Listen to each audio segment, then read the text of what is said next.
Theodore Malone had put a bullet through the eye of a rattlesnake at 60 yards in the dark, tracked 3 wanted men across 400 miles of Mojave scrubland, and never once walked away from a job half done. But the moment Della Underwood looked up at him from the wreckage of her overturned wagon on the edge of the Cimarron River in the autumn of 1878, he felt something loosen inside his chest that he did not know how to tighten back up. The sky above the Oklahoma Territory was the color of a bruise that afternoon, the kind of heavy purple-gray that preceded a serious storm, and the wind was already pulling at the dried grasses along the riverbank with a restless, urgent energy. Theodore had been riding back toward Guthrie after collecting the last of a 3-week bounty when he heard the crack, not gunfire, which he would have recognized anywhere, but the sharp, catastrophic snap of a wagon wheel giving out entirely on rough ground. He had followed the sound without thinking much about it, nudging his buckskin gelding, Scout, down the embankment and around a stand of cottonwoods, and there it was, a medium-sized freight wagon listing hard to one side, one rear wheel shattered at the hub, luggage and supply crates scattered across the muddy bank like a hand of cards thrown in frustration. A woman was standing in the middle of it all, her dark hair pulled loose from whatever she had pinned it into that morning, her traveling dress navy blue with a white collar, now both mudded at the hem, hitched up slightly, as she attempted to wedge a broken board under the axle to prevent further collapse. She was talking to herself as she worked, low and steady, the kind of talk that was not really for anyone's ears but her own, the kind that helped a person keep their nerve when their nerve needed keeping. Theodore pulled Scout to a halt a respectful distance away and cleared his throat. The woman stopped talking. She straightened slowly and turned, and that was the first time he saw her face clearly. She was not what the dime novels called a beauty, not in the sculptured, distant way those stories described women. She was something better than that. She had a wide mouth set with determination, dark brown eyes that were direct and unapologetic, a spray of freckles across the bridge of her nose, and the look of a person who had learned very early to figure things out for herself. She was perhaps 24, 25 at most. He was 31. "I did not hear you coming," she said. Her voice was low for a woman, steady, with a faint Georgia accent worn soft by what he imagined was years away from wherever she had started. "I ride quiet," he said. "Do you need help, ma'am?" She looked at the wagon, at the scattered crates, at the gathering storm on the horizon, and then back at him. Her jaw did that thing that people's jaws do when they are deciding whether to accept a thing they need but do not particularly want to need. "The wheel is gone," she said, as if informing him of a legal fact. "I have a spare rim but no way to lift the axle to fit it. If I had 2 jacks I could manage it, but I only have one." "I have rope," he said. "That might work," she said, and turned back to the wagon, which he understood was as close to yes, "Please help me, stranger," as she was likely to get. He dismounted, looped Scout's reins around a cottonwood branch, and went to work. His name was Theodore Malone, though most people in the territory knew him simply as Malone, the way they said the word like it was both a name and a description. He had grown up in the Texas Panhandle, learned to track before he could properly read, and had spent the better part of his adult life as a bounty hunter of considerable reputation. He was the kind of man that sheriffs were glad to see ride into town and equally glad to see ride out, because his presence generally meant something complicated was about to get resolved, and the resolving of complicated things had a way of leaving a mess. He was not a violent man by nature, but he was a thorough one, and thoroughness in his profession sometimes wore the same coat as violence. He did not, as a rule, get distracted by women. He looped the rope through the undercarriage frame and over a thick branch of the nearest cottonwood, improvising a crude but effective block-and-tackle system, and between the two of them, her at the jack, him hauling on the rope, they got the axle clear of the ground by enough to work the spare wheel into position. "Hold it there," she said sharply, and he held it. She moved fast and efficient, no wasted motion, her hands capable and sure on the hub and the lug pins. She had clearly changed wagon wheels before. "You travel alone?" he asked, not because it was his business, but because the silence and the approaching storm were both pressing, and he found himself wanting to know. "I do now," she said, with a tone that closed that particular door firmly. "Where are you headed?" "Guthrie," she said. "That's where I'm going." She looked up briefly from the wheel hub. "Is that a coincidence or an offer?" "Both," he said, and something in that answer made the corner of her mouth move, not quite a smile, but the suggestion that a smile existed somewhere in her vicinity. Her name, she told him as they drove, she in the wagon seat, he riding alongside, was Della Underwood. She was from Atlanta originally, had come west 3 years prior with her late husband, a man named Gerald Underwood, who had believed fervently in the agricultural potential of the Oklahoma Territory, and had, 18 months into their homestead venture, been struck by lightning in a flat field while arguing with a cow about something. She said this last part without much editorializing, simply as a sequence of events, but Theodore noticed that her eyes stayed on the road ahead when she said it, and her hands were steady on the reins in the deliberate way of a person who has trained themselves out of showing certain things. "I am sorry," he said. "So was the cow," she said, and then caught herself and glanced at him sideways with an expression that was both mortified and fighting hard against laughter. "That was terrible of me to say." "It was a little," he agreed, and then he smiled, and it surprised him, the way it came out of him so easily, like something that had been waiting for permission. They reached the outskirts of Guthrie just ahead of the storm, the first fat drops of rain beginning to spot the dust of the main road as they pulled into town. The wagon was damaged beyond reliable travel. She needed a wheelwright, she needed a room, and from what Theodore could gather, she needed a plan. He knew the town well enough. He knew the livery, he knew the hotel, and he knew Mabel Stroud who ran it, a stout and opinionated woman of 50 who kept the best rooms in the territory and charged accordingly.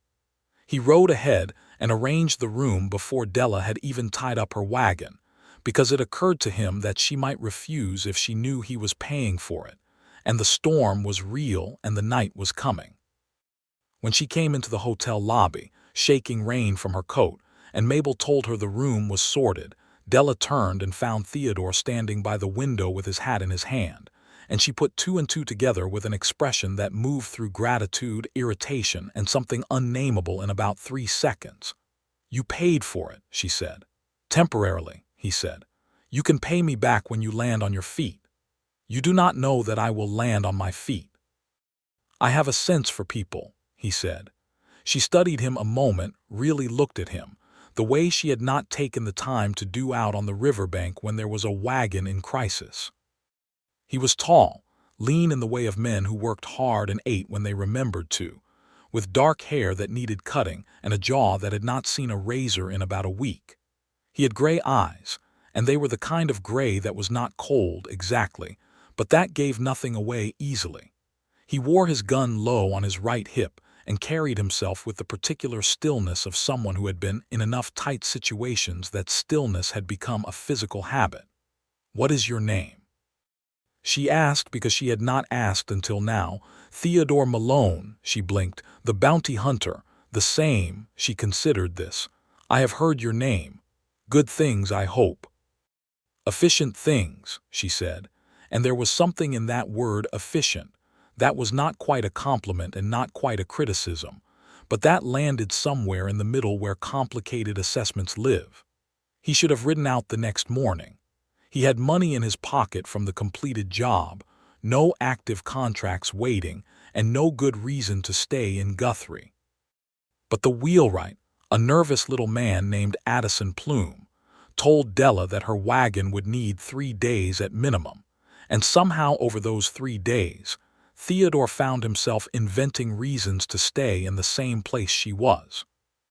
He told himself it was the food at the hotel dining room, which was genuinely very good.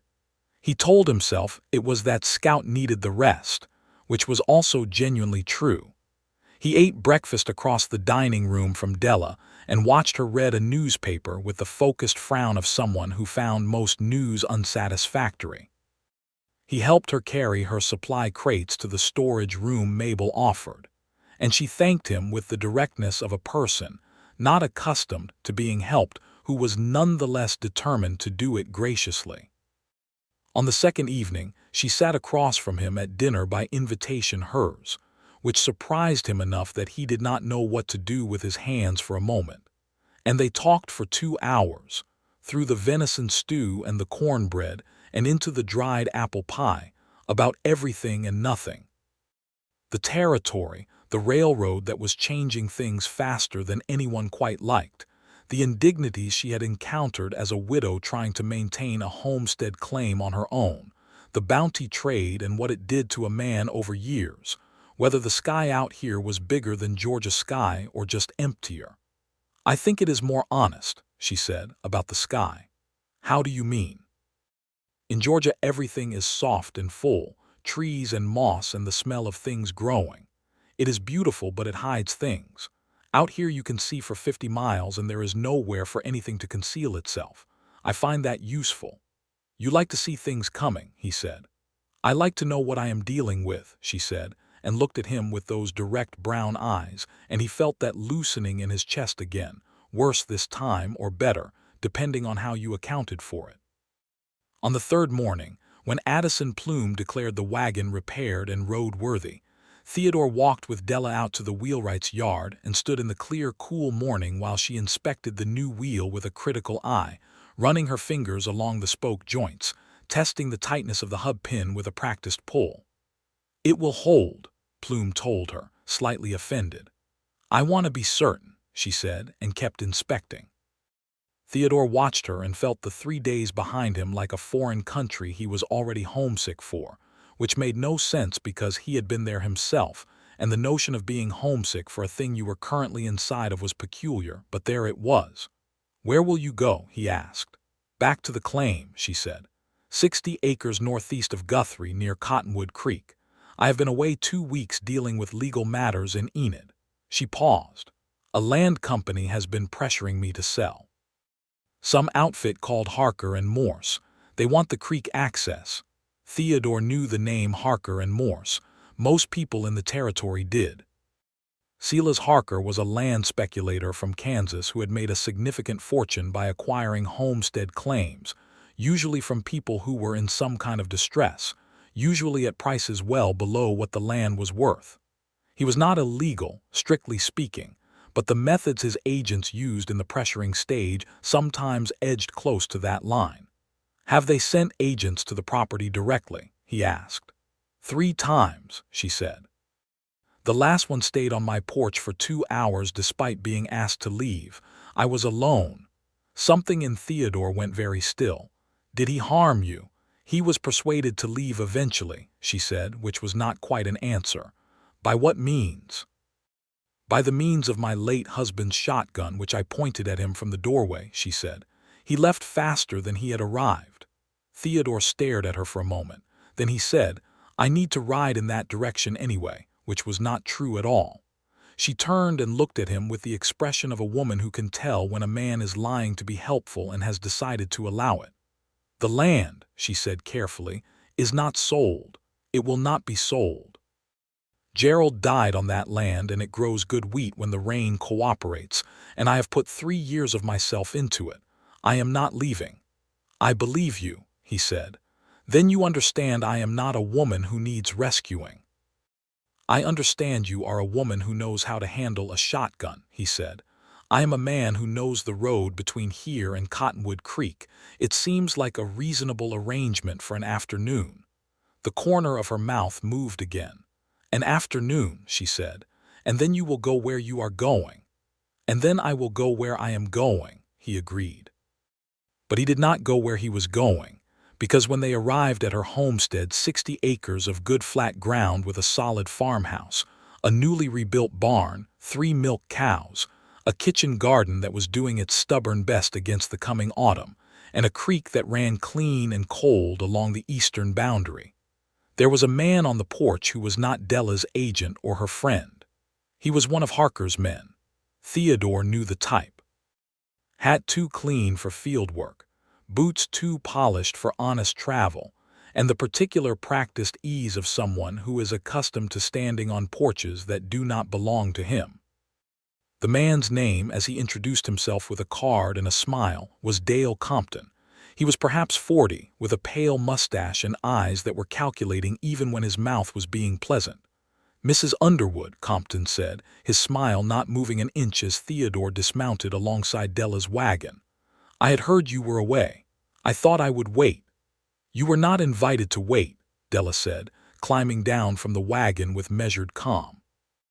"Mr. Harker has authorized me to increase the offer to $1,400, Compton said. "That is a generous figure for this acreage." "That land is worth twice that with the creek rights," Theodore said, without particular heat, the way he said most things. Compton looked at him with the slow assessment that men like Compton gave men they had not accounted for. "I do not believe I know you." "Theodore Malone," he said. The smile on Compton's face did not leave, but it changed quality slightly, the way a fire changes when you open a window near it. "The bounty hunter," Compton said. "Are you offering to buy the land or trying to take it?" Theodore asked. "Mr. Harker's company operates entirely within the law," Compton said stiffly. "Then there is no reason for you to be here without an invitation," Theodore said. "The lady has declined. I suggest you ride." There was a moment, one of those Western Territory moments that Theodore had been in enough times to know the texture of, where things could go in several directions. He watched Compton calculate, watched him measure the distance between himself and the situation, and watched the calculation come out in favor of discretion. "Mrs. Underwood," Compton said, touching his hat brim. "The offer stands." He rode.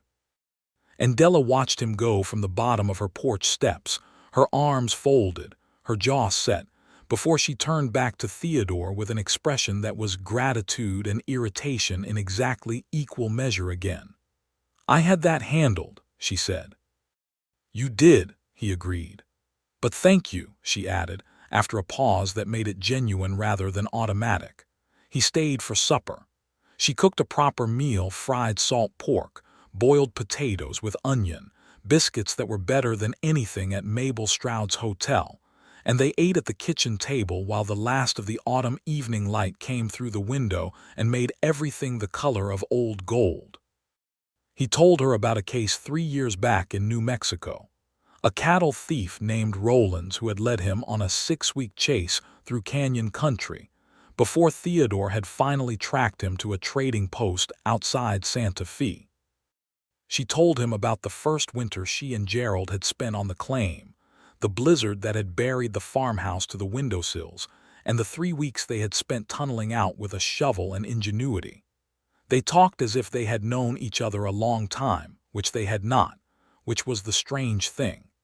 He noticed it the way you notice weather, not a specific thing you can point at, but a condition that is simply present around you. He slept in the barn that night, on clean straw and Scout beside him, and in the morning he told himself he would ride out after breakfast. After breakfast, he helped her repair a section of fence along the north pasture, because the post had heaved with the last frost. After the fence, he stayed for the midday meal because she had made it for 2 without being asked, which was either an indication of her general hospitality or something else, and he was not yet sure which. It was 3 more days before he rode out, and when he did, he had a very complicated feeling about it that he could not sort into any category he recognized. He went to Enid and picked up a contract, a bail jumper named Cordell Priest, who had skipped on an assault charge, and was believed to be heading into the Cherokee Outlet. It took Theodore 12 days to track Priest down, which was longer than it usually took him for a job like this, because he found his attention doing something it did not normally do, which was drift. He thought about the kitchen table and the old gold light. He thought about the way she had said the sky out here was more honest. He thought about 60 acres and a creek and a woman who stood on her own porch and did not yield. He brought Priest back to Enid, collected his pay, and turned Scout northeast. He told himself he was checking on the Compton situation, which was a plausible professional concern and not at all the real reason. He arrived at Cottonwood Creek on a gray November morning, the first hard freeze of the year having come through the night before and left everything crystalline and quiet. The farmhouse was exactly as he remembered. Smoke was coming from the chimney. The fence line they had repaired together was holding. Della was in the kitchen garden, which had no business being worked at this time of year, and yet she was out there with a spade, mulching the beds against the winter. She was wearing a heavy coat and a wool scarf, and she looked up when she heard Scout's hooves and went very still for a moment. He dismounted at the gate and she put the spade down and came to meet him, and there was a moment, a still, clear November morning moment, where they stood looking at each other on opposite sides of the gate with about 4 feet of cold air between them. "You came back," she said. "I had business in the area," he said. They both knew this was not exactly true.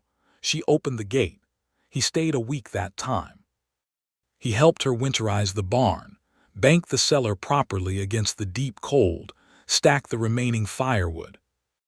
They developed a routine that felt both new and as if it had existed for years, which was the most disorienting thing he had ever experienced, and he had once been chased across the Llano Estacado by 6 men on fast horses. On the 4th evening, after supper, sitting by the fire with coffee, she told him something she had not told him before. She had a brother in Georgia. Their parents were both gone, and the brother, a man named William, had written to her 3 months ago to urge her to sell the claim and come home, because he did not think a woman alone could manage it, and because he had said it was not safe, and because he had said Gerald's death had been a sign that Oklahoma was not for them. "What did you write back?" Theodore asked. "I told him I was not coming home," she said. "I told him this was home." "Is it?" he asked. She looked into the fire for a moment. "It is becoming it," she said. He looked at her profile in the firelight, the strong line of her jaw, the way her hands curved around the coffee cup, and he felt something shift inside him like a heavy thing that had been balanced wrong finally finding its right position. He should have told her then. He knew, the way a person knows things in their bones before their mind gets around to confirming it, that what had settled in him over these weeks was not a professional interest or a neighborly concern. It was something larger and quieter and considerably more frightening. He had found a great many things in his life: men on the run, stolen horses, the particular piece of a night camp under open sky, and he had always finished what he started, completed every task, followed every trail to its end. But this was different.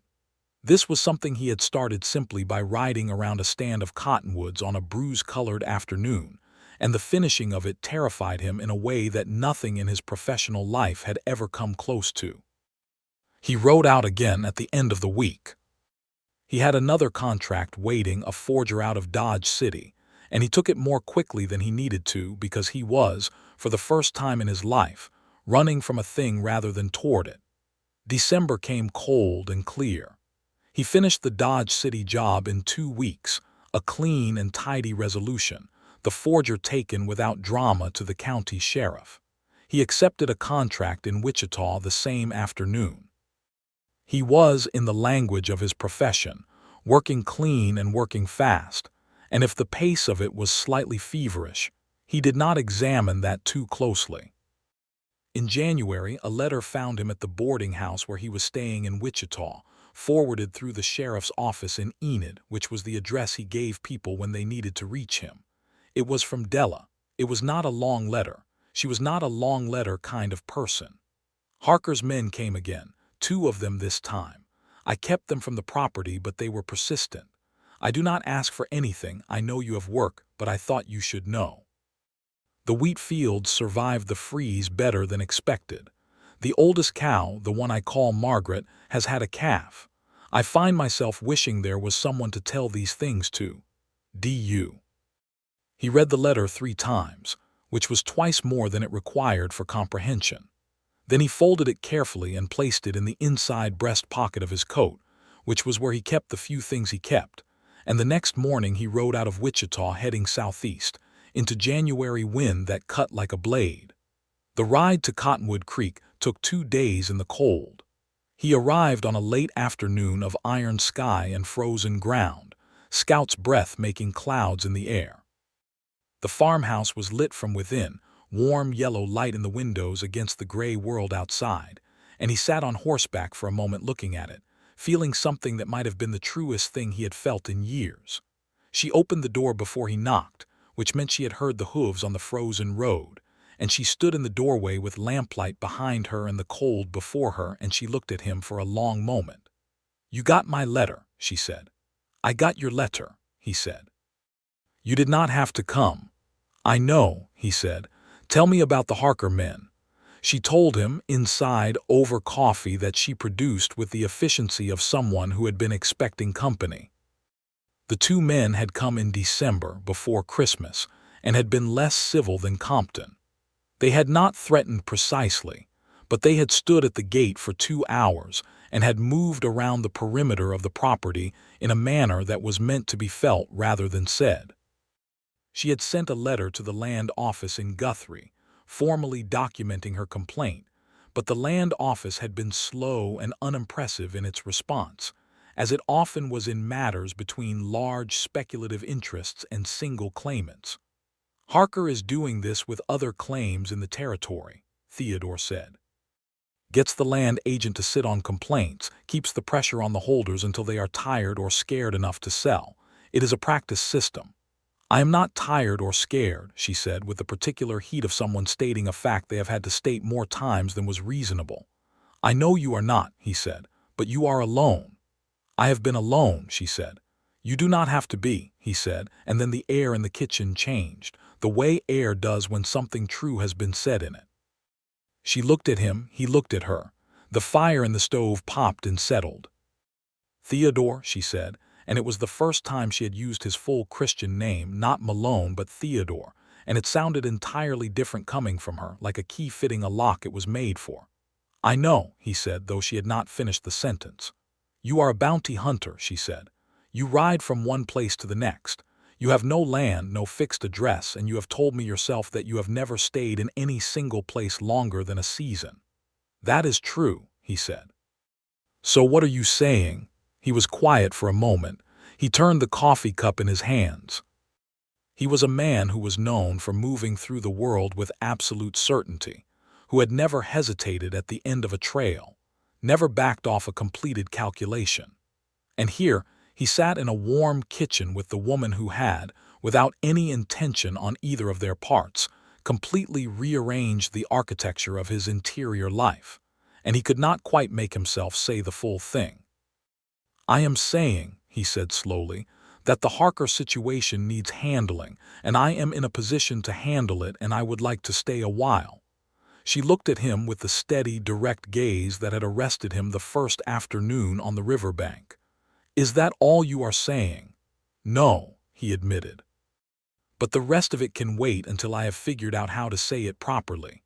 Something moved in her expression, not the edge of a smile this time, but something fuller and more careful, like a door opening inward.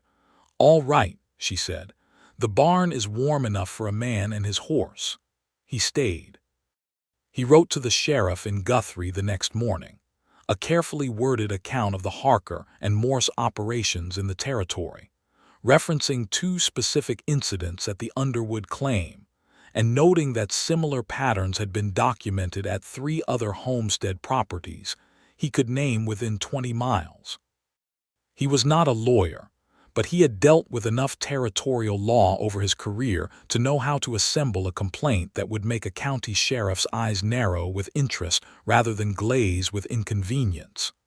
The sheriff, a man named Eli Crockett, whom Theodore had known for 7 years, and who was a practical and honest man, came out to Cottonwood Creek 4 days later.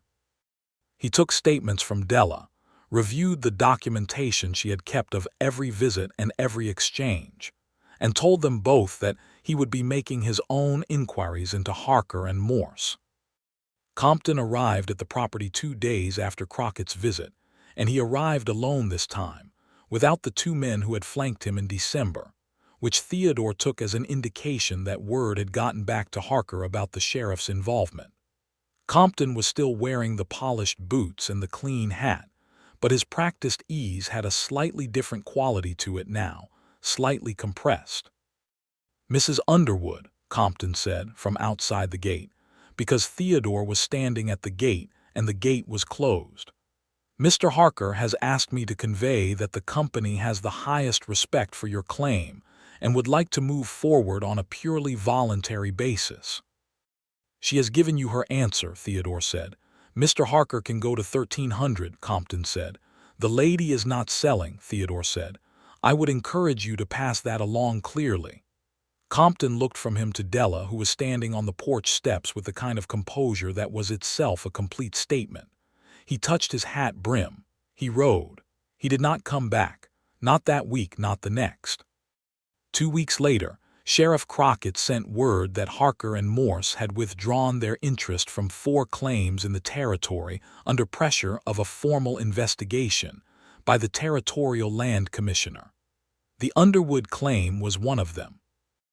Della read Crockett's letter at the kitchen table and then set it down very carefully and pressed her hands flat on the tabletop and breathed out slowly, the long, slow breath of a person releasing something they have been holding for a very long time. "It is done," Theodore said. "It is done," she agreed. He should have gone then, by any reasonable accounting of things. The immediate problem was resolved. But he was still there the next morning, and the morning after that, and somewhere in the middle of February, he stopped sleeping in the barn and started sleeping on the cornhusk mattress in the room off the kitchen that had been Gerald Underwood's study, which Della had converted to a spare room, and the pretense that he was present specifically for the Harker situation had entirely dissolved, and neither of them mentioned it. They worked the property together in the deep cold of February and the thawing mud of early March, and it was in those months that Theodore discovered something he had not known about himself, which was that he liked the work. Not the tracking, not the legal arrangements, not the professional efficiency he had spent a decade and a half building, but this work. The fence work and the animal care, and the careful, physical, daily business of keeping a living place alive.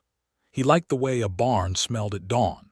He liked the particular satisfaction of splitting firewood cleanly. He liked being in the same space as Della, at every hour of the day, in the ordinary way that suggested permanence. And he saw it in her too, the gradual softening of the self-sufficiency that was not weakness beneath, but rather the trained habit of a person who had learned not to rely on things that could be taken. She let him help without the careful ledger-keeping of obligation. She started cooking 2 portions as a matter of course rather than as an extension. She told him things, small things, the names she had given all 3 cows, the fact that she had wanted to be a schoolteacher before Georgia and marriage and westward movement had rerouted those plans, the way she felt on clear nights when the stars were so dense you could not find the dark between them. He told her things he had not told many people. About his childhood in the Panhandle, his father who had been a decent man and a bad farmer and had died of a fever when Theodore was 16, the older brother who had gone to California and written once and then disappeared from the correspondence. About the first man he had tracked and the weight of it, even when the tracking was just and the man had done genuine harm, the weight that did not quite leave. On a March evening, mild enough to sit outside after supper, they were on the porch steps with coffee and the last of the winter dark lifting out of the air, the first real suggestion of spring in the smell of the creek water. She was sitting 1 step below him and she turned and said, without preamble the way she said most things, "Are you going to tell me the rest of it?" "The rest of what?" he said, though he knew. "What you said you would tell me once you figured out how to say it properly," she said. "You have had 6 weeks. He set his coffee cup down on the step beside him. He looked at the dark fields and the strip of star-heavy sky above the tree line along the creek, and he thought about everything he had crossed to get to this particular moment, the miles and the years, and the careful distance he had kept from the things that could matter too much. "I have not been afraid of many things," he said. "I know," she said. "I'm afraid of this," he said. "Not of you, not of what I feel, afraid of starting something and being wrong, of causing harm by being present and then leaving." He paused. "I do not want to leave." She was looking at him steadily. "Then do not leave," she said, with the directness that was entirely herself. Della, he said, and her name in his mouth felt like a thing he had been practicing for years without knowing what he was practicing for. I am not a man who knows how to live in one place. I know. I do not know if I am capable of Theodore, she said patiently. Yes. You have been living in one place for 6 weeks. He stopped. He looked at her. And you have not once seemed miserable, she continued, with the calm precision of a person making a simple observation. You fixed the north pasture fence. You helped me inventory the seed store. You have learned the cows' names. You named Scout's stall in my barn as if it were permanent. So I think perhaps what you are afraid of is not that you cannot do this. I think you are afraid of how much you want to. He was quiet for a long time. That is accurate, he finally said. She turned fully to look at him, sitting one step below so their eyes were nearly level, and the porch lamplight caught the freckles across her nose and the steadiness in her dark eyes, and he thought that she was the most straightforwardly brave person he had ever encountered, not the dime novel kind of brave, not the fighting and riding kind, but the kind that lives in the chest and does not flinch from true things even when they are frightening. I am not asking you to be something you are not, she said. I am not asking you to stop writing entirely or to put the work down forever. I am asking if you want this, if you want the ordinary things that I have. The farm and the creek and the cows with names and suppers at a table, if you want them because they suit you, not because I need you to want them.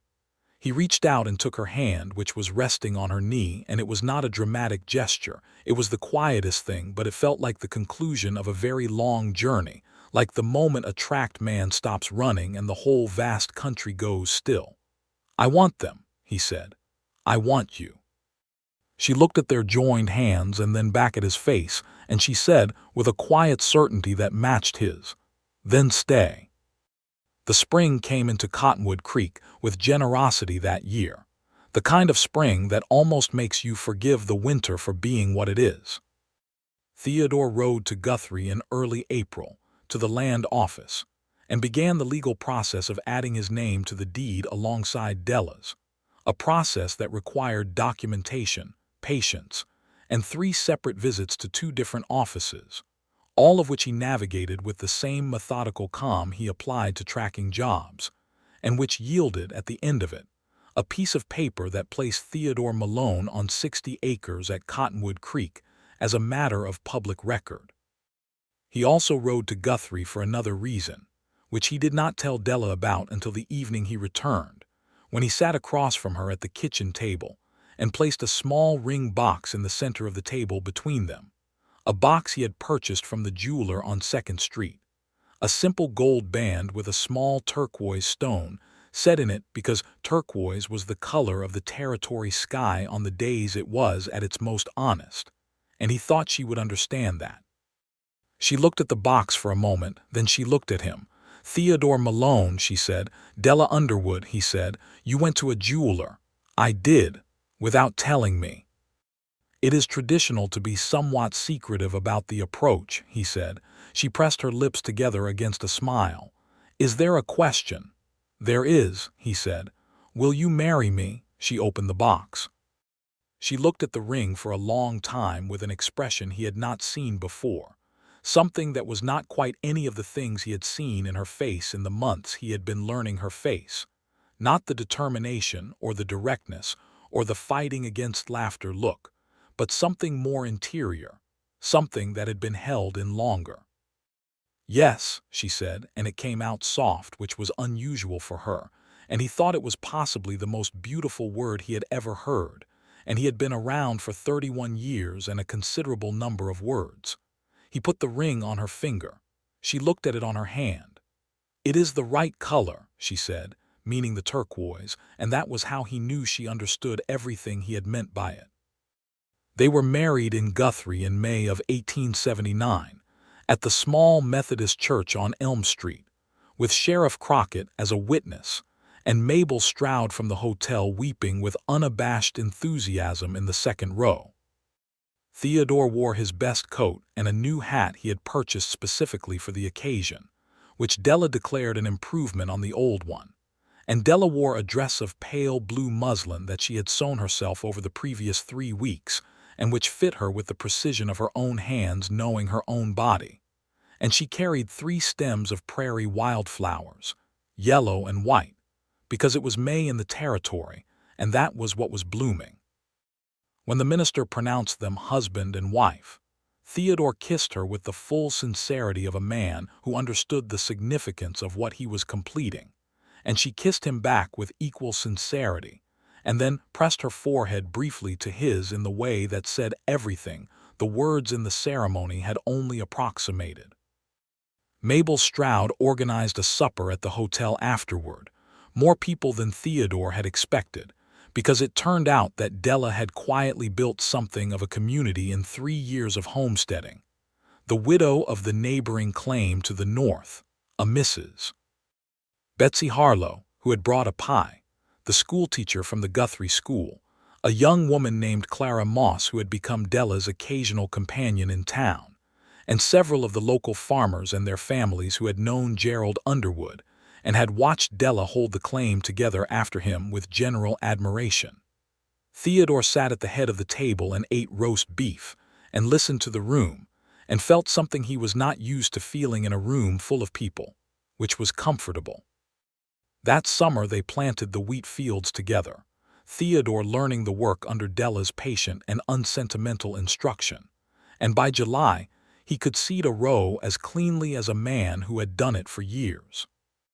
He took a few small contracts when they came, nothing that took him far or long, and he was always home within a week, which was a sentence he had never before in his life had occasion to say.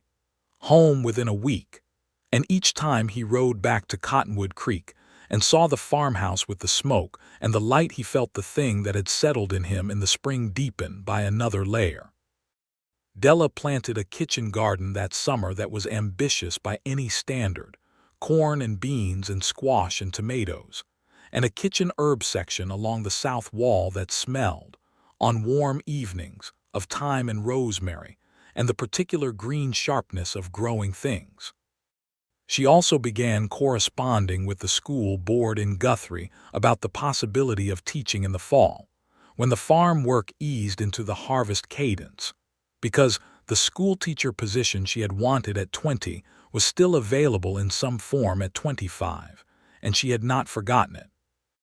By September of 1879, she had a 1-day-per-week arrangement with the Guthrie School, teaching the younger children letters and arithmetic on Thursdays, while the school's regular teacher, who was overwhelmed with the older students and the school's growing enrollment, handled the upper grades.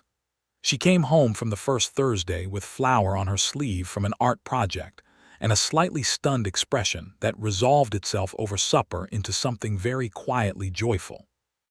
"They are wonderful," she said, "loud and completely honest and wonderful."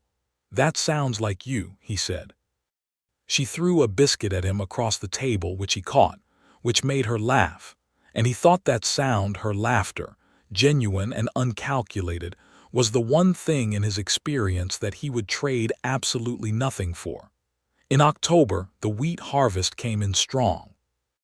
They worked it together with Mrs. Betsy Harlow from the North Claim and 2 hands who came seasonally through the territory, and by the end of it the grain store was full, and the accounts for the year were sound, and Theodore sat on the porch in the October evening with a glass of whiskey, and the particular satisfaction of a completed thing that was also a beginning. Della sat beside him in the other chair, her feet tucked under her, reading by the last of the light, and he looked at the 60 acres around them, the fields and the creek and the barn and the garden, and felt that he had arrived somewhere after a very long journey. He had spent 15 years being a man defined by his finishing. Everyone who knew his name knew that about him. Malone finishes it. Malone does not come back without the quarry. Malone does not leave a job half done. It was his reputation, his professional identity, the way he understood himself in the world. But Della had been the first thing he had started that he had genuinely feared to finish, because the finishing of it, the full completing of what had begun on that bruise-colored afternoon at the Cimarron River, was not the end of a trail. It was the beginning of a life, and lives are not like bounty contracts. There is no clean resolution, no delivery to a sheriff, no payment collected, and job closed. A life together is the kind of thing that asks to be started over every morning, without the certainty of completion, without the map of a known trail. And that, the dailiness of it, the permanent commitment to a thing that had no finishing line, had been more frightening to Theodore Malone than any man he had ever tracked through any kind of country. But he had finished this too, in the way you finish something that is also always ongoing. He had stayed. He had put his name on the deed. He had planted wheat and learned cow names and sat at a kitchen table with the woman who was now his wife, and told her things he had not told anyone, and she had told him things in return, and they had built something that felt, in the way of the most important things, both completely new and as though it had always existed, and they had only just found where it was. In the spring of 1880, on a warm April morning very like the ones the year before, Della told him at breakfast, with her characteristic absence of preamble, that she was expecting a child. Theodore set down his coffee cup. He sat with this for a moment, the whole of it, the magnitude and the ordinary wonder of it, and then he stood up from the table and came around to her and took both her hands in his, and she looked up at him with those direct brown eyes that had never once, in the time he had known her, apologized for anything they contained. "A child," he said. "In the fall," she said. "October by my reckoning." He held her hands and said nothing for a moment because there was too much to say and the particular fullness of the feeling had not yet organized itself into words. Then he said, "Are you well?" "I am very well," she said. "Are you frightened?" She considered. "A little," she said. "Are you?" "Considerably," he said, which made her smile fully, openly, without reserve, the way she sometimes did when he said something more honest than was strictly strategic. "Good," she said. "So we are both frightened. Now sit down and eat your breakfast because those fence posts in the south pasture are not going to get themselves." He sat down and ate his breakfast. He was smiling and he did not try to stop it. That summer was the warmest Theodore had known since Texas, dry and gold and relentless, and they managed the farm through it with the steady pragmatism that had come to characterize their partnership, adjusting for the dry spell, hauling water from the creek to the kitchen garden, watching the wheat carefully. He took no contracts that summer, not because there were not any, but because he did not want to be away from Cottonwood Creek with the harvest and Della's condition both demanding attention, and when he found that this choice required no effort, that the desire to stay was simply stronger than the pull of the road, he understood something final about himself that he had not been certain of before. He was no longer a man whose identity was the road. He was a man whose identity was here. Betsy Harlow came to the farm when Della's time was near, in late September, because she had delivered 4 children of her own and was calm and capable about the whole business.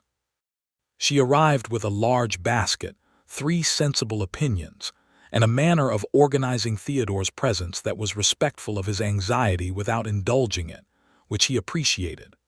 The child came on an October morning at dawn, when the air was the exact same bruised purple-gray of that afternoon 2 years before on the Cimarron River, which Theodore would think about for years with the particular fondness of things that rhyme.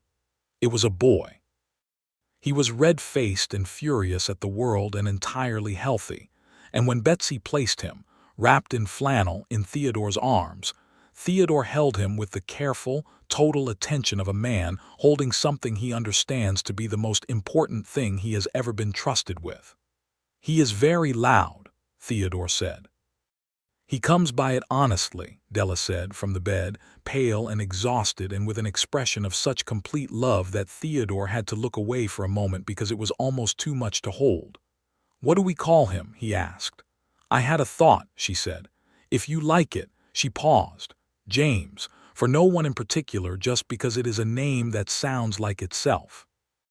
"James Malone," Theodore said, and the boy, as if to confirm the name, screwed up his face and made a noise that scattered any remaining quiet from the room.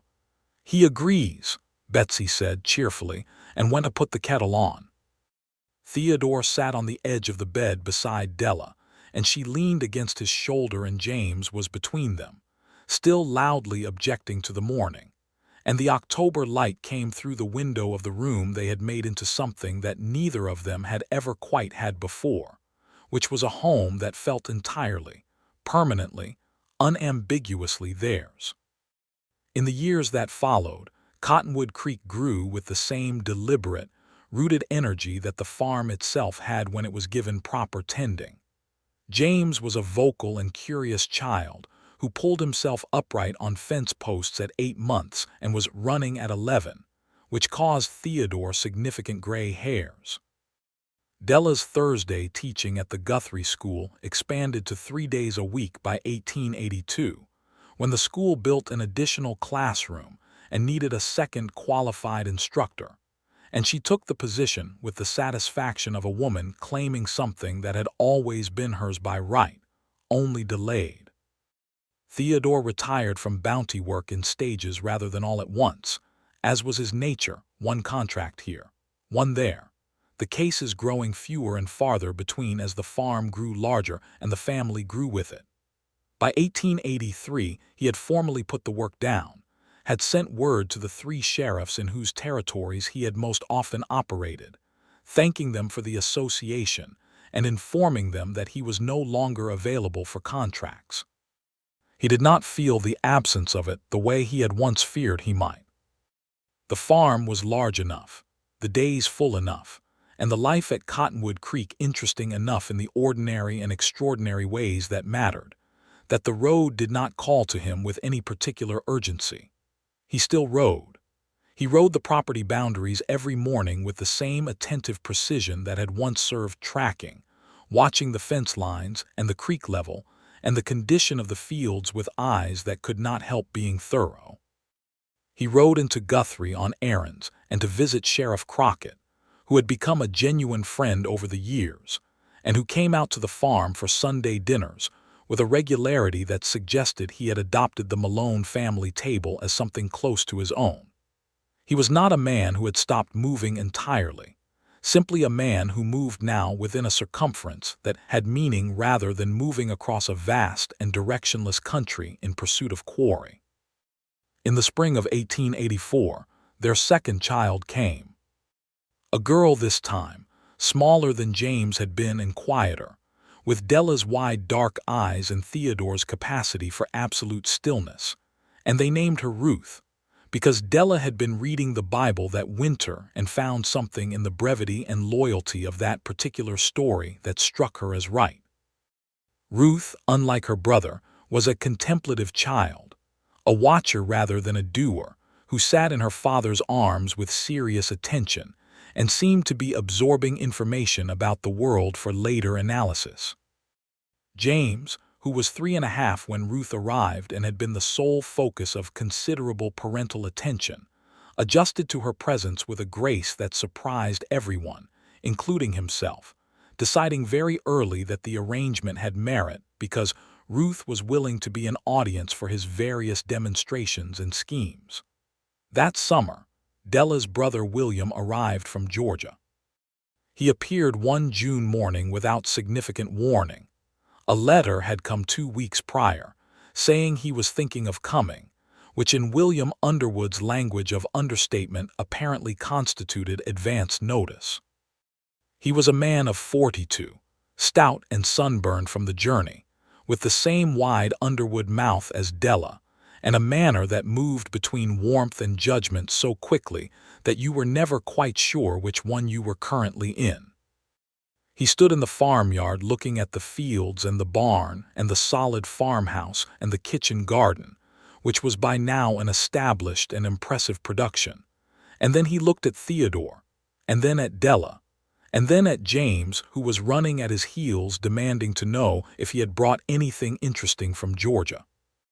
"You did not sell it," William said to Della, meaning the whole of it, the claim, the plan, the life she had insisted on building after Gerald died. "I told you I would not," she said. He looked at Theodore. "And you are the bounty hunter she wrote me about." "I was," Theodore said. "I farm now." William studied him for a long moment with the elder brother assessment that only elder brothers deploy, comprehensive and slightly aggressive. Then he extended his hand. Theodore shook it. "She seems well," William said. "She is," Theodore said.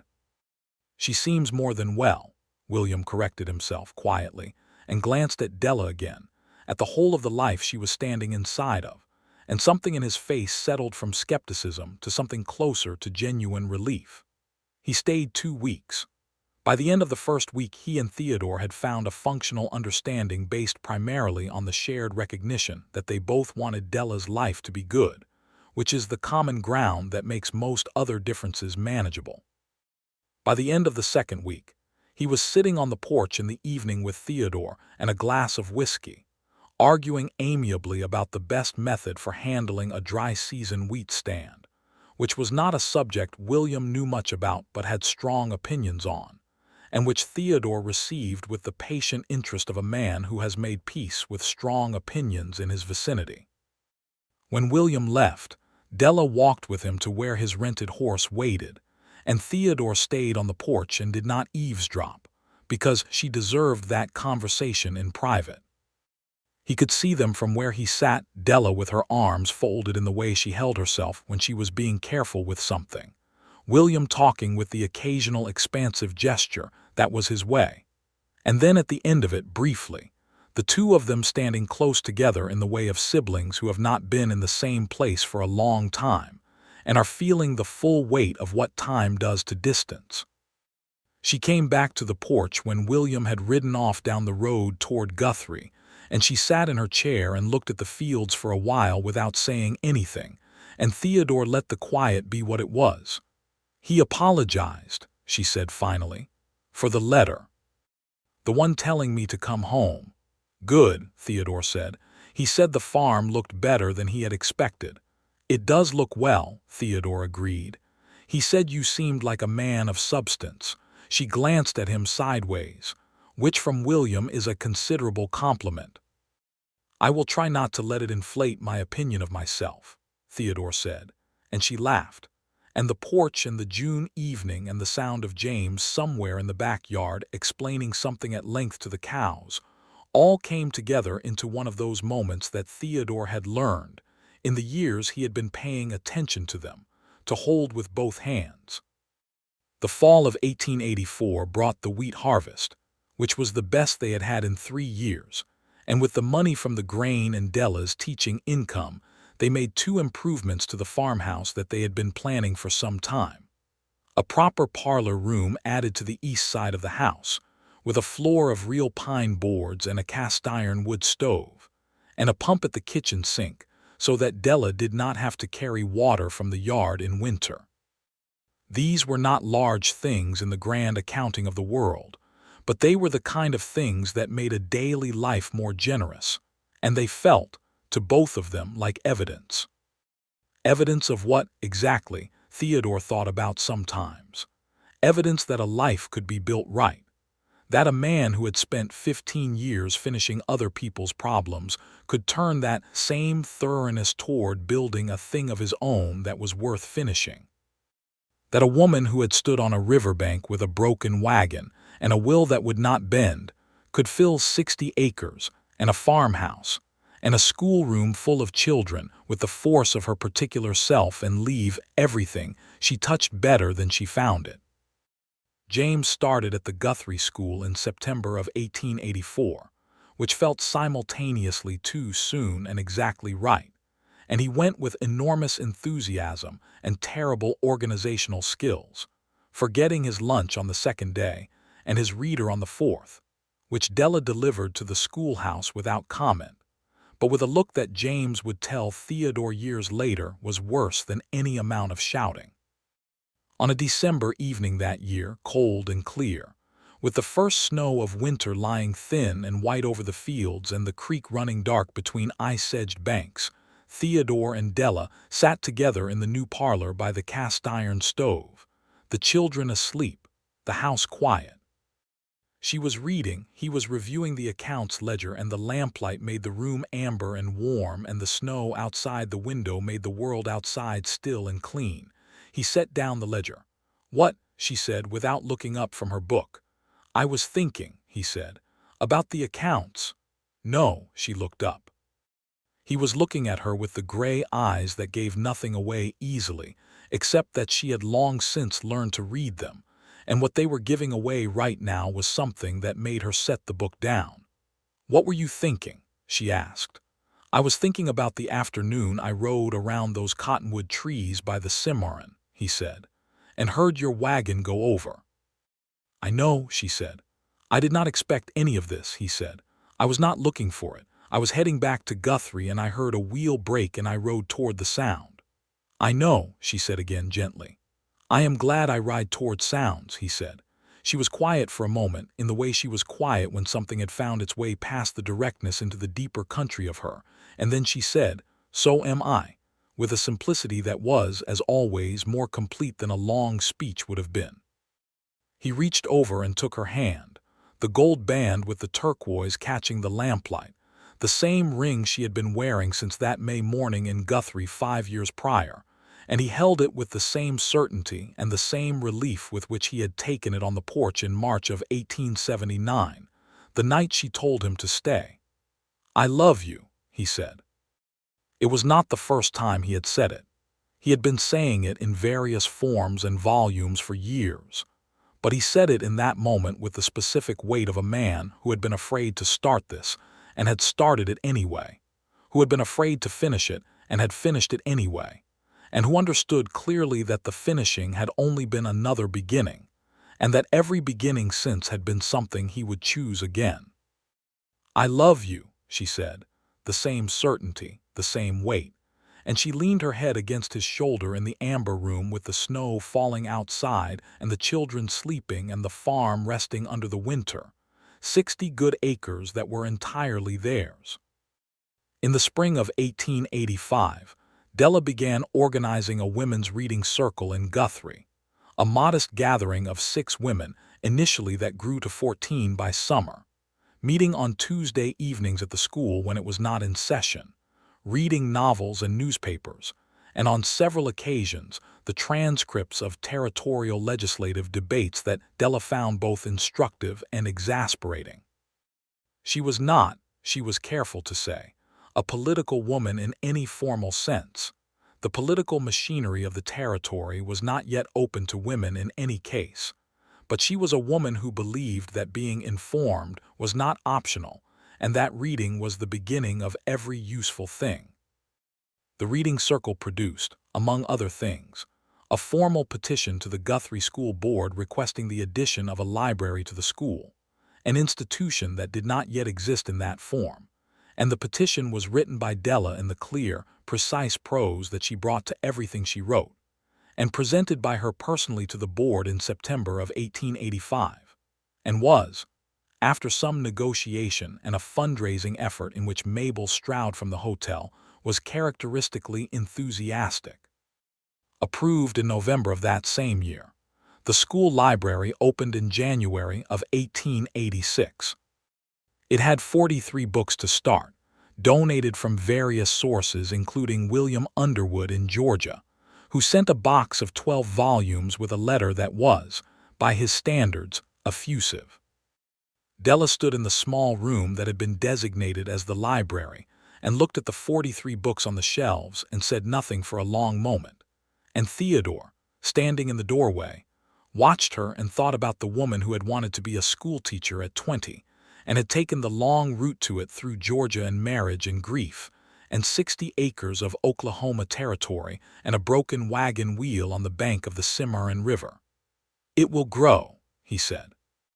"It will," she agreed, and turned from the shelves with the look she had that meant something was settled, something was right, and no further discussion of the matter was necessary.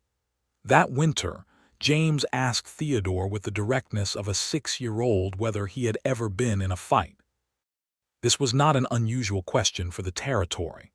The stories of the wild years were still recent enough to be conversational, and Theodore sat with his son on the edge of the porch in the cold evening, and answered honestly, which was that yes, he had been in situations that had required the kind of resolution that was not peaceful, but that he had always tried to find the peaceful resolution first, and that a man who moved through the world looking for fights would find more of them than he ever wanted. James absorbed this with the serious consideration he gave to most information his father provided, and then asked if Theodore had ever caught a really bad man. "Some," Theodore said. What was the worst one? Theodore thought about this. He thought about the various men he had brought in over 15 years, the various degrees of bad they represented, the various distances they had led him across. There was a man named Rollins, he said, who stole cattle from families that needed them. He paused, not because he was hungry, but because he could. "Did you catch him?" "I did." "Good," James said, with 6-year-old decisiveness, and then went back inside because it was cold, leaving Theodore on the porch with the particular feeling that his son, despite knowing very little about the world yet, had grasped the essential point of it without much trouble. Ruth, at 2, had developed the habit of following Theodore around the farm with a small wooden horse that William had sent from Georgia, a carved and painted thing, sturdy enough for a child's handling, held firmly in one hand, watching everything he did with those serious dark eyes. She did not speak a great deal, Ruth, but when she spoke she said things that were exact, the way Della spoke, with no wasted words. "Cow," she said one morning, standing next to Theodore at the pasture fence, watching the 3 cows with her characteristic gravity. "Margaret," he corrected gently, pointing at the oldest one. "Margaret," Ruth repeated, as if filing it correctly. "Harriet," he said, pointing to the second. "Harriet." "And that one is Clara," he said, the name having been assigned by James and kept because it stuck. Ruth looked at Clara for a long moment. "Clara is worried," she said. Theodore looked at Clara. Clara was, now that he looked at her, standing at a slight remove from the other 2 and holding her left front leg a little oddly. He checked her that afternoon. She had a stone bruise in the hoof, minor and easily treated. He looked at his daughter afterward, sitting in the hay with her wooden horse, and thought that thoroughness was perhaps hereditary. Della, when he told her about this at supper, did not seem surprised. "She watches everything," Della said. "She gets it from you." "She gets it from us both," Theodore said.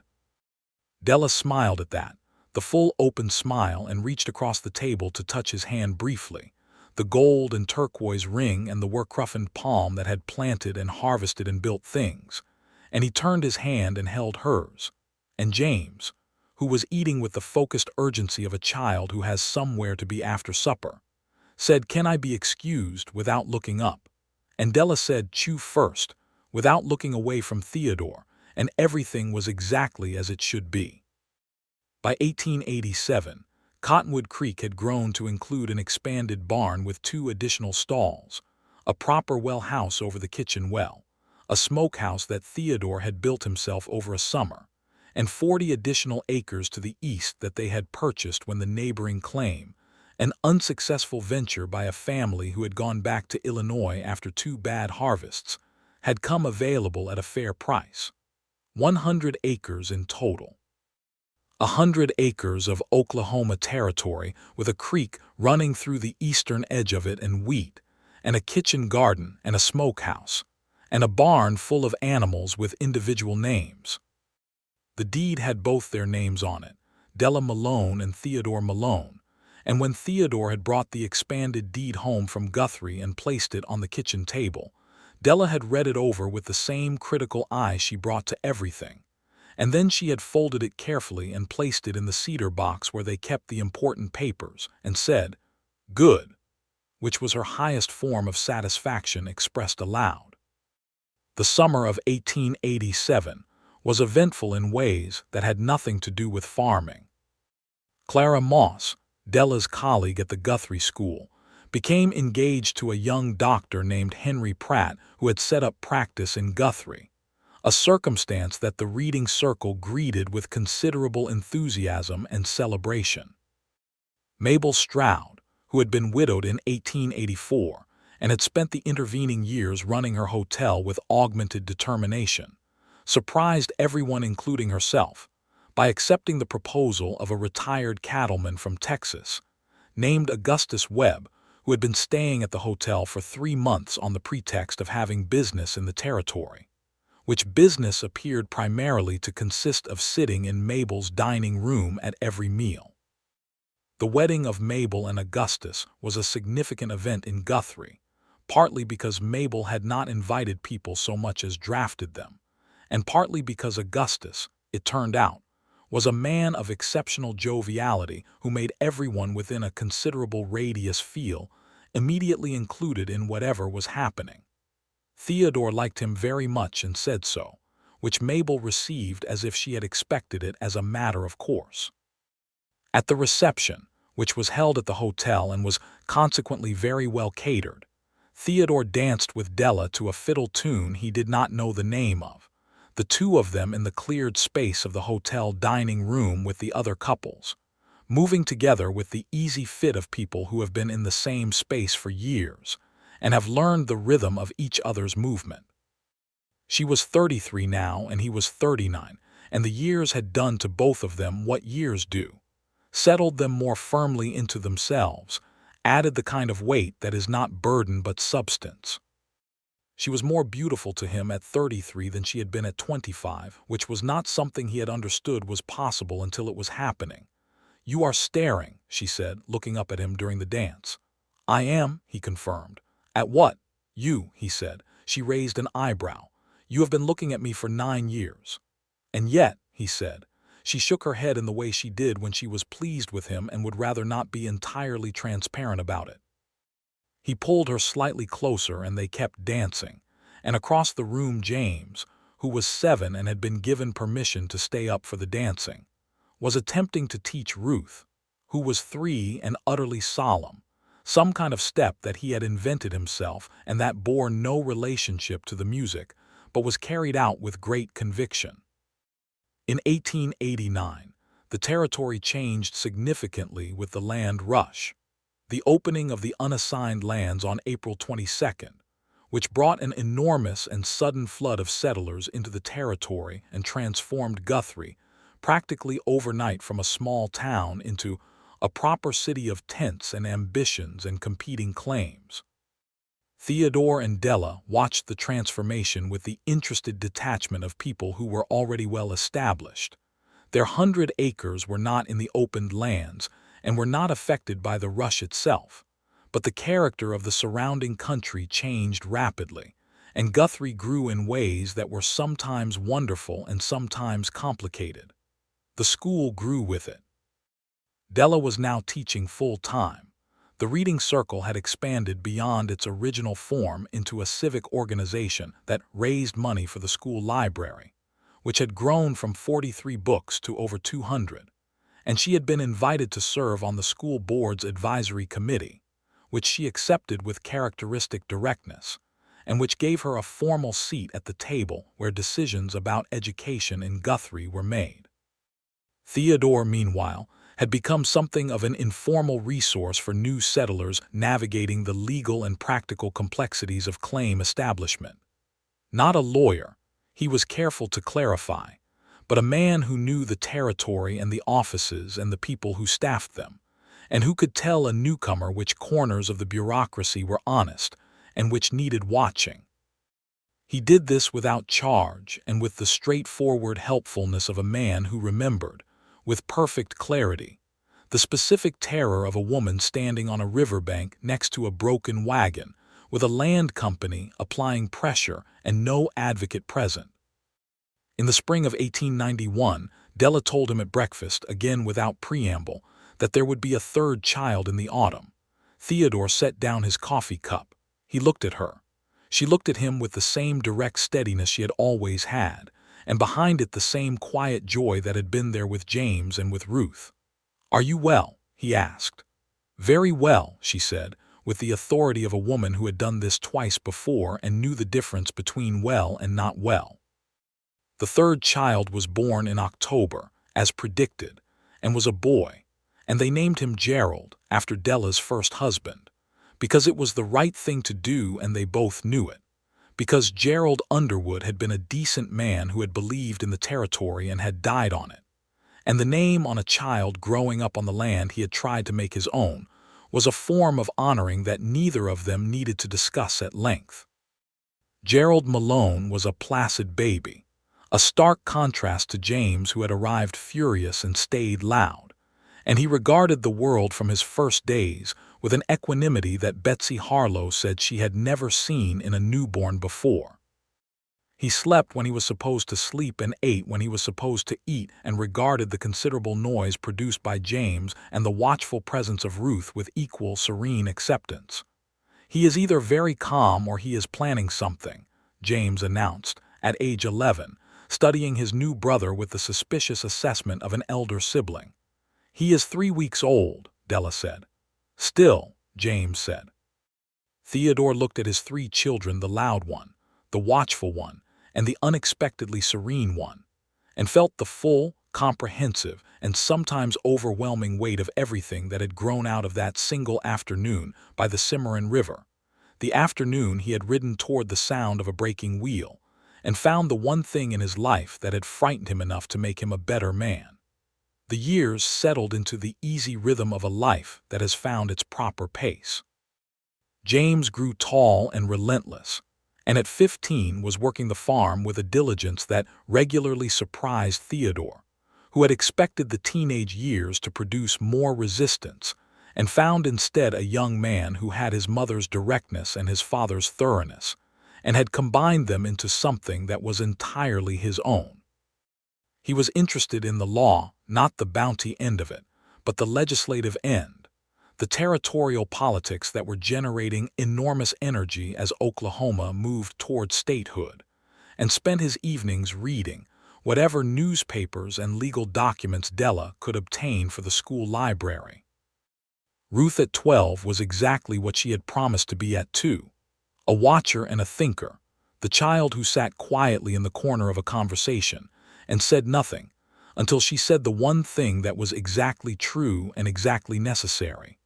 The child who had noticed a cow's lame hoof at age 2, and who now kept her own careful records of the farm's operations in a ledger that Theodore had given her, and that was more organized than his had ever been. She told them that fall at supper with the matter-of-fact tone she applied to all personal announcements, to study medicine. Theodore and Della looked at each other across the table. "Medicine," Della said. "Dr. Pratt says women are entering the medical colleges in the East," Ruth said. "I asked him." "You asked Dr. Pratt about medical colleges," Della said. "I did," Ruth said. Theodore looked at his daughter, who was 12 years old and had the particular contained certainty of a person who knows what they are going to do and is simply informing the rest of the world of it as a courtesy. "All right," he said. "Theodore," Della said. "She will need to finish school first," he said. "And there is the question of which college, but all right." Della looked at him for a moment, and he saw in her eyes the recognition that he had given their daughter the answer she needed to hear, which was not a promise of easy or a promise of certain, but a promise of possible, of taken seriously, of yes if you work for it. It was what Della herself had always needed, what she had most of the time had to provide for herself, and the giving of it to their daughter without requiring her to fight for it first was the kindest thing he could have done. "All right," Della said, and turned to Ruth with the full force of her attention. "Then we start planning." Gerald at 9 had shown an inclination toward the land that was deep and quiet and different from James's energetic engagement with it. He walked the fields early in the mornings, even as a small child, in a way that suggested listening rather than looking, and he had a particular gift for the animals, a wordless and patient way with them that meant the cows came to him readily, and even the most nervous of the seasonal horses settled quickly under his hands. "He will be a farmer," James told Theodore one evening at 17 with the certainty of someone who has studied the situation. "Perhaps," Theodore said. "He talks to the wheat," James said. "Does it talk back?" James considered this. "Our wheat does seem to do better than the Harlow wheat," he said, which was not entirely a joke, and Theodore laughed, which was a sound he produced often in those years in that house, around those people. The year 1898 brought Theodore's 50th birthday, which Della marked by organizing, in the way she organized everything, with thorough and purposeful invisibility. He came in from the morning ride along the fence line to find the kitchen filled with Betsy Harlow and Mabel Webb and Clara Pratt and Sheriff Crockett, who was 60 now, and had the dignity of a man who has done his job well for a long time and knows it, and a table laid with the kind of food that required considerable planning and execution. He stood in the doorway for a moment, genuinely startled, which Della would tell people for years with visible delight was one of only a handful of times she had ever seen him startled. 50, she said, coming to him in the doorway with a smile that was entirely for him. You arranged all of this, he said. I may have planned it slightly, she said, which was an understatement of William Underwood level proportion. He looked at the room and the people in it, the people who had gathered around the life they had built at Cottonwood Creek over 20 years, and he felt the thing that had been settling in him for 2 decades settle one more layer down, one more degree of permanence, one more ring of the tree of a life lived with intention. He looked at Della, who was 50 years old now and not 25, who had the gray threading into her dark hair at the temples and the fine lines at the corners of her eyes that came from years of looking at things directly and sometimes with amusement, who was still the most stubbornly, magnificently direct person he had ever known, and who looked back at him with those brown eyes that had never once apologized for what they contained, and he thought, there is the woman who saved my life by breaking a wagon wheel on a riverbank in Oklahoma in the autumn of 1878, and I would ride toward that sound every single time. Crockett clapped him on the shoulder. Mabel pressed a piece of cake into his hand. James, who was home from his first year reading law with a firm in Guthrie, made a toast that was more eloquent than Theodore expected, and that made Della press her lips together in the way that meant she was genuinely moved and did not want to cry in front of people. Ruth, who was 18 and had been accepted to a women's medical college in Philadelphia for the following autumn, sat in the corner of the room with a cup of coffee and watched the whole of it with those dark, serious eyes and smiled at her father across the table, a full, open smile that was the image of her mother's, and that he had been waiting for it to find her face for years. Gerald, at 9, ate 3 pieces of cake and declared the party a success, which it was. At the end of the evening, after everyone had gone and the children were in bed or in James's case in the parlor with a law book, Theodore and Della sat on the porch in the warm summer night, in the same chairs where they had sat for 20 years of evenings, and the creek could be heard from where they sat, the same creek that had been there when she had come to this land with Gerald Underwood, and that had been there through all the years since. 50, he said. You look it, she said, with the loving candor that was entirely herself. Thank you, he said. You look wonderful. Shameless, she said, but she was smiling. He reached over and took her hand, the way he had been taking her hand since that March evening in 1879 when everything between them had finally been said out loud. The ring was still there, the gold and the turquoise, worn smooth now with years of use and work and life. I was thinking about the cottonwood trees, he said. She was quiet. Then, I think about them too. If the wheel had not broken, he said. It did break, she said. So I prefer not to speculate about the version where it did not. But if it had not, then you would have ridden past, she said, and I would have managed the wagon myself eventually, and you would have reached Guthrie and picked up your next contract, and I would have reached Guthrie and dealt with Addison Plume, and we would have passed each other on the road without knowing it was a road we were supposed to be on together. That seems, he said, like a terrible alternate version of events. It does, she agreed. I am grateful for broken wheels, he said. As am I, she said. Though I was considerably less grateful at the time. He smiled into the dark. The creek spoke its quiet language in the distance. The night smelled of summer and the farm, of the wheat standing in the fields and the creek water and the particular clean smell of a place that has been properly kept by people who care for it. Theodore, she said, yes, I want to tell you something. All right. She turned in her chair to look at him, and the porch lamp made her face what it always made her face, amber and clear and entirely familiar and entirely the thing he would choose above any other thing. And she said, "You were the best unexpected thing that ever happened to me, including James, but do not tell him I said that because he will never let me hear the end of it." Theodore laughed, a real, unguarded laugh that came out of him the way laughter always did around her without effort, and with the ease of a man who has been consistently and thoroughly surprised by happiness for 20 years. "The best unexpected thing that happened to me," he said, "was riding toward a sound." She looked at him for a long moment, all that directness and depth, and then she said, "I love you, Theodore Malone." "I love you, Della Malone," he said, "today and all the rest of it." She turned back to the summer night and he held her hand, and the creek ran on, and the wheat stood in the dark fields, and the 100 acres of Cottonwood Creek lay quiet and full and permanent around them. The life that had been started on a bruise-colored afternoon and that had, over all the years since, been finished in the only way the best things are finished, not ended, but completed, made whole, given every day its due until there was no question of what it was or what it meant. He had been known for finishing what he started. He had finished bounties and cases and trails across 4 territories and a decade and a half of motion. He had been a man defined by the completion of things, by the inability to walk away from a task half done. And Della had been the first thing he had started that he was afraid to finish, afraid because the finishing was not an ending but a beginning. Because what was at the end of this particular trail was not a delivery to a sheriff and a fee collected, but a life, a whole life, and the permanence of it had terrified him in the way that only the most important things can. He had finished it anyway.